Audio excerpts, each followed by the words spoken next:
Presidente, queria lamentar muito a decisão de Vossa Excelência. Acho que Vossa Excelência cometeu um grave equívoco hoje, abriu um precedente perigoso para a CPI, porque nós já discutimos essa questão várias vezes na CPI, inclusive em Curitiba. Várias vezes se tentou falar, então o cidadão vai lá, ele não quer falar, nós vamos liberar.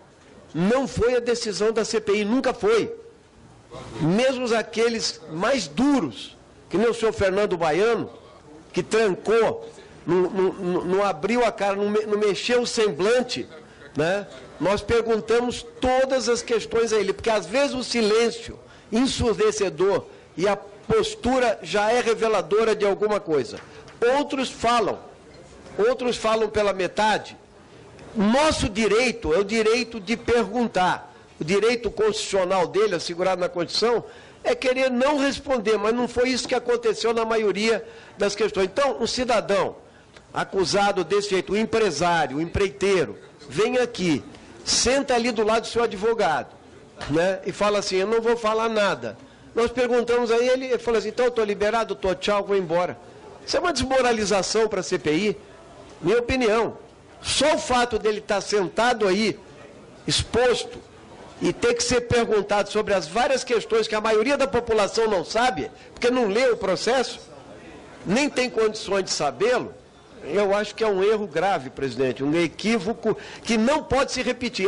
Eu acho que a decisão de Vossa Excelência foi monocrática, é um péssimo exemplo que, aliás, está sendo seguido pelo presidente da Casa, que tomam decisões monocráticas constantes aqui nessa casa, ditatoriais, mas não podemos aceitar isso. Peço a Vossa Excelência que consulte o coletivo antes de tomar decisões desse tipo.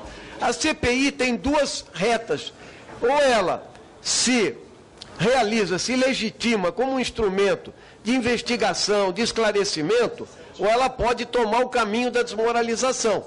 E não é difícil que isso aconteça. Ontem mesmo, já com o caso Janene aqui, nós perigosamente trilhamos caminhos que para a sociedade brasileira não ficam claros. Quer dizer, tinha uma notícia de uma revista que dizia que o Janene não tinha sido enterrado, aí em seguida a mulher fala, isso aí é tudo fantasia e a gente já está aqui querendo fazer exumação. Que negócio é esse? Nós temos que caminhar com precisão, com passos firmes. Nós temos que ouvir as pessoas que interessam. De fato, a CPI precisa ouvir quem precisa ouvir, entende? Não é só aprovar 300 requerimentos, entende? De pessoas que prestaram serviços, isso e aquilo e tal, porque há uma ansiedade na sociedade. Quem é mais visto não é o trabalho da Polícia Federal nem do Ministério Público, ele é publicado depois. Aqui não, aqui nós estamos com a visibilidade aberta, é preciso mostrar alguma coisa. Inquirir as pessoas, mesmo que as pessoas não falem, de alguma forma, faz parte do trabalho da CPI fazer isso. Por isso, senhor presidente, eu quero propor que a gente, de verdade, consiga estabelecer um roteiro de esclarecimento, que a gente não aceite mais essa questão de não ouvir. Quem vai determinar se ele vai embora ou não é o bom senso da própria CPI. Passou 1 hora, meia hora, 2 horas, a gente fala, não, esse cara está falando alguma coisa. Então dispensa o cara depois. Agora, quero propor também a Vossa Excelência o seguinte, na próxima reunião da CPI, nós vamos fazer a seguinte proposta, peço a Vossa que o plenário encampe essa proposta. Nós vamos fechar a CPI por 1 hora, e eu quero discutir o assunto CROL, quero discutir o contrato da CROL aqui dentro, e quero convocar o assinante do contrato da CROL. Nós não vamos mais ficar em silêncio ou não podendo saber, como membro titular da CPI, quem está sendo investigado pela CROL. Então, peço que na próxima terça-feira, antes do depoimento, se feche a CPI e nós possamos ouvir de quem conversou e quem assinou o contrato da CROL, quem são os investigados, né?